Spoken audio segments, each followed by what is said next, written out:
Jean 6, 63, car c'est l'esprit qui fait vivre et la chair ne sert à rien.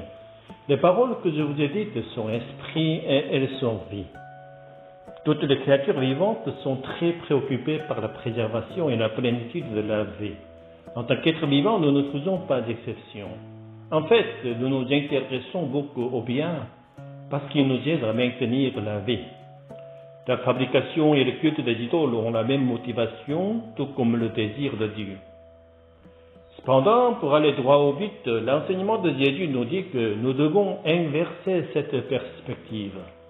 Autrement dit, nous devons nous préoccuper de la préservation et de la plénitude de la vie pour chercher Dieu.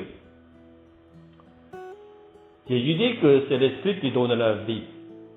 N'oubliez pas que dans le Nouveau Testament, l'Esprit désigne le Saint-Esprit, sauf dans des cas particuliers. L'Occident moderne, depuis le mouvement de la Renaissance et son cri de ralliement, retour aux sources, a été influencé par l'ancienne philosophie grecque et romaine. Elle est venue à comprendre les êtres humains en termes de dualisme hellénique. Elle a implicitement adopté le dualisme esprit-âme. Les intellectuels occidentaux modernes, déçus par le christianisme, qui est un pilier de la civilisation occidentale aux côtés de la civilisation grecque, ont souvent une compréhension erronée du christianisme basée sur ce dualisme. La civilisation occidentale a réduit les aspects spirituels de l'être humain à la pensée, la connaissance et la raison, créant ainsi une civilisation rationaliste centrée sur la raison. Le corps devait être gouverné par la raison. Cette manière de penser peut être considérée comme le racine intellectuelle du colonialisme moderne. Comme l'histoire l'a montré, cette approche n'a pas conduit à la vie, mais plutôt à la mort des peuples dominés. Le christianisme occidental doit réfléchir sur son histoire et sur le fait qu'il a été, à un moment donné, un outil d'impérialisme. Dans le Nouveau Testament, l'être humain est un tout indivisible. Il ne peut être séparé en esprit et en chair. Ainsi, le contraste entre l'esprit et la chair ne représente pas une distinction entre deux natures d'une même personne, mais plutôt une distinction entre Dieu en tant qu'esprit et l'homme en tant que chair. De la même manière que les mains et les pieds ont des fonctions différentes, certaines fonctions permettent de saisir les choses spirituelles, tandis que d'autres sont destinées aux activités physiques.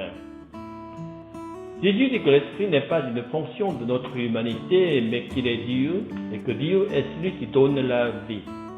L'homme ou la chair n'a pas la capacité de sauver la vie. L'homme lutte pour préserver la vie, mais avec le temps, il finit par retourner à la mort. Première lettre de Paul aux Corinthiens, chapitre 15, verset 45. En effet, selon qu'il est écrit, le premier homme Adam est devenu une âme vivante, un coréen, un esprit vivant. De même, le dernier Adam est devenu un esprit vivifiant. La traduction coréenne esprit vivant est à l'origine de nombreux malentendus. L'expression grecque originale signifie être vivant ou créature vivante. L'homme n'est pas un esprit, il est fait de chair. Nous portons l'image de Dieu et avons le souffle de Dieu en nous, ce qui signifie que nous avons la capacité de communiquer avec Dieu qui est esprit. Mais Jésus, le dernier Adam, est un Dieu qui donne la vie. Dieu est esprit, mais Jésus est venu sur terre en tant que fils de l'homme. Ben Adam, le fils d'Adam, Ben Adam, afin que nous, les Ben Adam, fils de l'homme, puissent partager la gloire de l'esprit qui donne la vie. C'est pourquoi nous admirons les missionnaires qui sauvent les vies dans les régions reculées d'Afrique.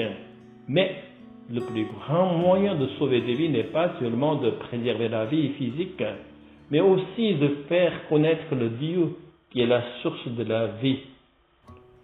Les missions d'entraide sont un moyen de sauver des vies afin que ces vies puissent avoir la possibilité de connaître le Dieu de la vie. Si nous exaltons les missionnaires, si nous nous exaltons nous-mêmes, et si nous faisons des gens des idoles, nous ne sauverons pas de vie. Toute espérance placée dans une personne sans l'esprit est vouée à l'échec. Ce n'est pas parce que l'homme est mauvais, mais parce que la capacité de donner la vie ne réside pas en lui. L'homme peut être un canal de vie, mais il n'en est pas la source. Le Saint-Esprit n'est pas présenté comme une personne que nous pouvons comprendre de la même manière que Dieu le Père et Dieu le Fils, qui sont personnifiés respectivement en tant que Père et Fils. Le Saint-Esprit est plutôt présenté comme la présence de Dieu avec une puissance surnaturelle. Il ne peut être réduit à une figure humaine que nous connaissons.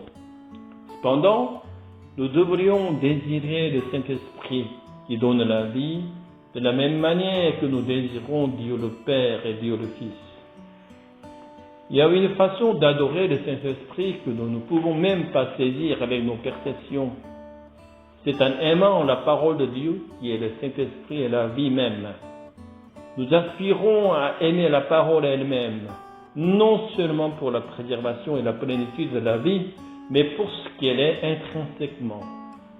En aimant la parole, notre vie sera préservée, elle sera comblée et surtout nous vaincrons la mort pour accéder à la vie éternelle dans la résurrection. Alléluia.